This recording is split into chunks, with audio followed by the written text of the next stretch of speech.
आदिवासियों का कोई फेथ नहीं होता? क्या उनको भी सिर्फ जयादानी ही गाना पड़ेगा? क्या उनके भगवान नहीं होते? उनका कोई अस्तित्व नहीं होता? उनकी कोई अस्मिता नहीं होती?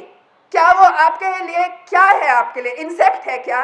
कि वो कोई मतलब आप उनको चाहे आप जितना भी रिप्रेस करना चाहते हो रिप्रेस करो, उनके घर में सिक्योरिटी कैंप डाल दो, उनके गांव में, उनके जंगल में माइनिंग करो, तो उनकी जो अस्तित्व है वो भी पूरी तरह से ख़त्म होती जा रही है। आपके पास कैंप्स बनाने के लिए सब कुछ है, पर वहाँ स्कूल्स, हेल्थ सेंटर वो उतनी स्पीड से कभी भी नहीं आती।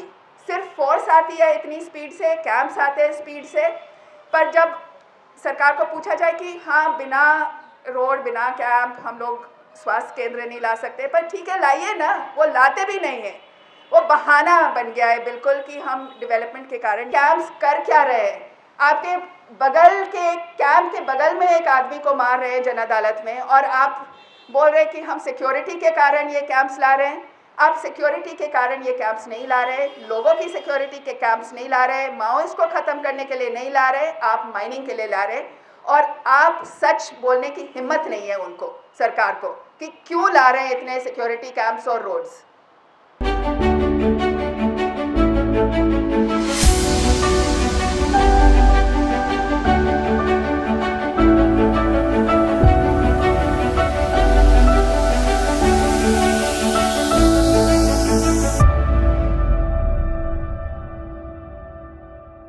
साथियों, जय अदानी।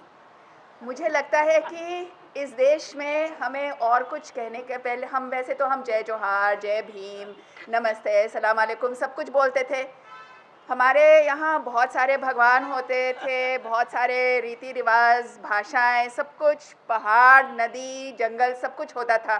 पर अभी जहाँ भी देखो सिर्फ अदानी ही दिखते हैं। तो मुझे तो एंटी नेशनल नहीं बन रहा है, तो इसीलिए मैं शुरू करूँगी जय अदानी। मैं आपको भी एडवाइस देती हूँ कि आप भी जय अदानी बोलना सीख लें, नहीं तो आप लोग भी एंटी नेशनल हो जाएंगे। और फिर मैंने बताया था आपको। तो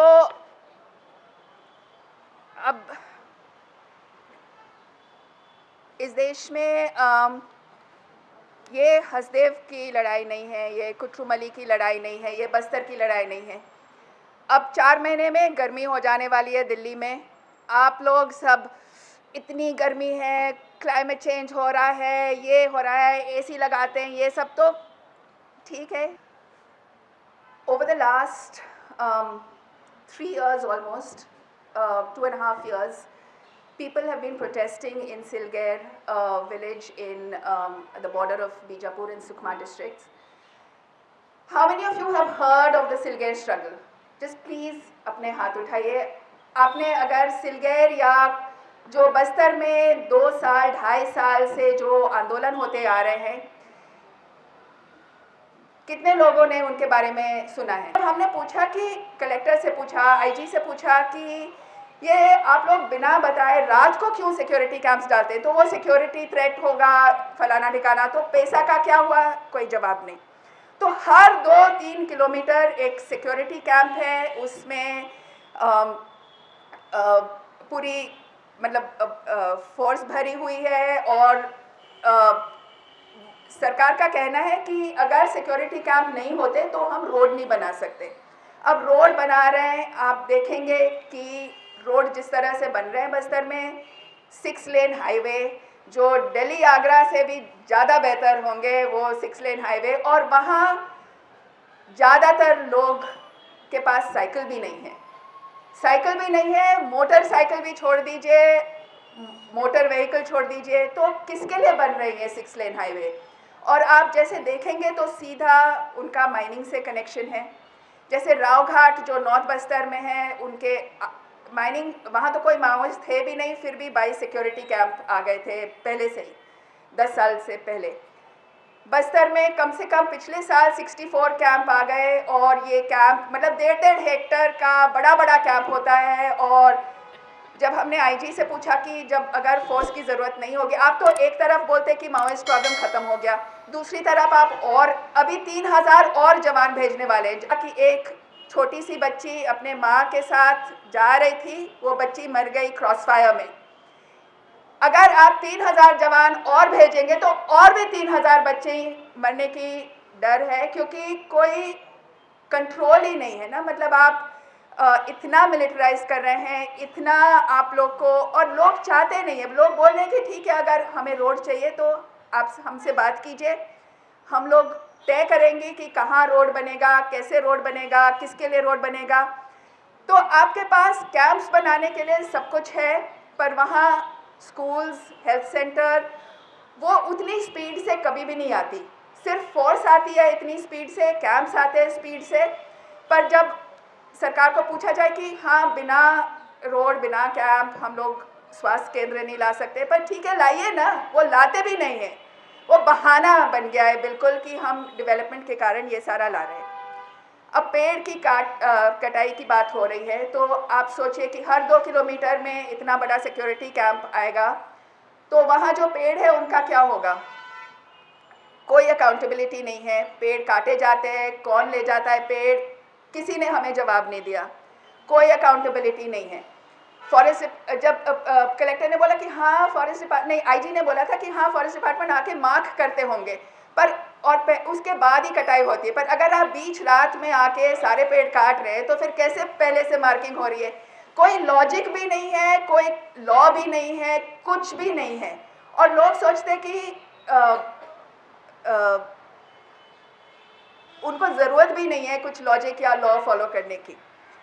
दूसरी चीज़ है कि ये पूरे इलाका में सर्वे नहीं हुआ है बहुत सालों से, तो ये एक्सक्यूज़ हो गया है कि लोग क्योंकि सरकार ने सर्वे नहीं किया है तो इसीलिए अनसर्वेड लैंड है, तो जो भी कुछ करना चाहते हैं, या पेड़ काटना चाहते हैं या सिक्योरिटी कैंप डालना चाहते हैं या जो भी कुछ डालना चाहते हैं, उनको पूरी छूट है।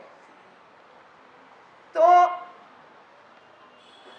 अगर हम बस्तर की जो सिचुएशन देखते हैं, वो जिस तरह मिलिटराइज्ड हो गया है, और फिर भी लोग इतना लड़ रहे हैं, पिछले 2 साल से धरना बैठे हैं। अभी हाल से ये नए गवर्नमेंट आने से लोग को अरेस्ट कर दिया गया था, मतलब जो आंदोलन पर बैठे हैं, कई लोग को अरेस्ट हुआ है, और उम्मीद है कि, उम्मीद नहीं है, मतलब डर है कि और भी लोग को अरेस्ट करेंगे। तो अब कहने के लिए क्या है? आप लोग खुद ही सोचिए कि इस सिचुएशन में क्या करना चाहिए। और माओइस्ट भी बिल्कुल मूर्ख और नालायक लोग हैं, मतलब उससे भी और ज़्यादा खराब। इस साल मैं जून में गई थी तो उन्होंने किसी आदमी को मार दिया। तो उस गांव में जब मैं जा रही थी, उस इलाके में, पुलिस मुझे बोल रही है कि अरे हम लोग कुछ नहीं कर सकते, माओइस्ट ने आदमी को अपहरण करके ले लिया है, हम क्या कर सकते। तो आपके 64 सिक्योरिटी कैंप्स कर क्या रहे हैं? आपके बगल के कैंप के बगल में एक आदमी को मार रहे हैं जन अदालत में, और आप बोल रहे हैं कि हम सिक्योरिटी के कारण ये कैंप्स ला रहे हैं। आप सिक्योरिटी के कारण ये कैंप्स नहीं ला रहे, लोगों की सिक्योरिटी के कैंप्स नहीं ला रहे, माओइस्ट को ख़त्म करने के लिए नहीं ला रहे, आप माइनिंग के लिए ला रहे।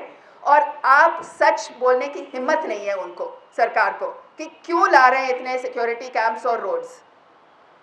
अगर ये पूरे देश को अदानी को बेचना है, अदानी का एक माइन उन्होंने लोगों की स्ट्रगल के कारण रुक गया था, जो प्रतापगढ़ी में जो नंदराज का जो पहाड़ है, डिपॉजिट नंबर 13, लोग ने उसको रुकवा दिया पिछले सरकार में। अभी शायद वो दोबारा शुरू होगी, क्योंकि जो अदानी चाहता है वो बीजेपी देता है। जैसे माँ अपने बच्ची को देती है जो भी दूध चाहता है, तो वैसे ये सरकार, बीजेपी सरकार, अदानी को जो भी चाहता है वो देने की कोशिश करती है। तो हो सकता है कि वो दोबारा शुरू करे। मैं बस एक आखिरी चीज़ से ख़त्म करना चाहती हूँ। इस साल, इस महीने जो हम देख रहे हैं कि एक तरफ राम मंदिर को खोल रहे हैं, काशी विश्वनाथ को टेक ओवर करने की कोशिश कर रहे हैं, मतलब ज्ञानवापी को तोड़कर काशी विश्वनाथ को वहाँ मतलब फैलाने की कोशिश कर रहे हैं, शाही ईदगाह को भी ख़त्म करने की कोशिश कर रहे हैं। तो क्या ये सब आपके फेथ का it's important for you to be able to preserve your faith, but जब आदिवासी का फेथ होता है, जब नंदराज है या सुरजागढ़ है, जहां अभी वहां इतना ज़्यादा रिप्रेशन हुआ था महाराष्ट्र में, या उड़ीसा में नियमगिरी है, या तो आदिवासियों का कोई फेथ नहीं होता? क्या उनको भी सिर्फ जयादानी ही गाना पड़ेगा? क्या उनके भगवान नहीं होते? उनका कोई अस्तित्व नहीं होता? उनकी कोई अस्मिता नहीं होती? क्या वो आपके लिए क्या है? आपके लिए इंसेक्ट है क्या? कि वो कोई मतलब आप उनको चाहे आप जितना भी रिप्रेस करना चाहते हो रिप्रेस करो, उनके घर में सिक्योरिटी कैंप डाल दो, उनके गांव में, उनके जंगल में माइनिंग करो, तो उनकी जो अस्तित्व है वो भी पूरी तरह से ख़त्म होती जा रही है। और वो यही सरकार जो फेथ की बात करती है, हिंदू मुस्लिम रोज़ करती रहते हैं, तो एक बार वो और बोलते हैं कि सनातन सरना एक है, फलाना फलाना। तो ये सारे जो पहाड़ में जो भगवान हैं उनकी रक्षा क्यों नहीं कर रही है सरकार? बिल्कुल एंटी फेथ है, जनता की जो फेथ है उसके खिलाफ है। और एक आदिवासी महिला को प्रेसिडेंट बना के उन्होंने सोच लिया कि हमने सब कुछ कर लिया। क्या ये सारे देश के जो संविधान के जो कानून हैं उनको ख़त्म करके वो आदिवासी प्रेसिडेंट को शर्म नहीं लगेगा? Thank you. देखते रहिए नीलकमल टीवी। आपको अगर हमारा वीडियो अच्छा लगता है तो हमारे चैनल को सब्सक्राइब करिए, वीडियो को लाइक करिए, शेयर करिए। धन्यवाद।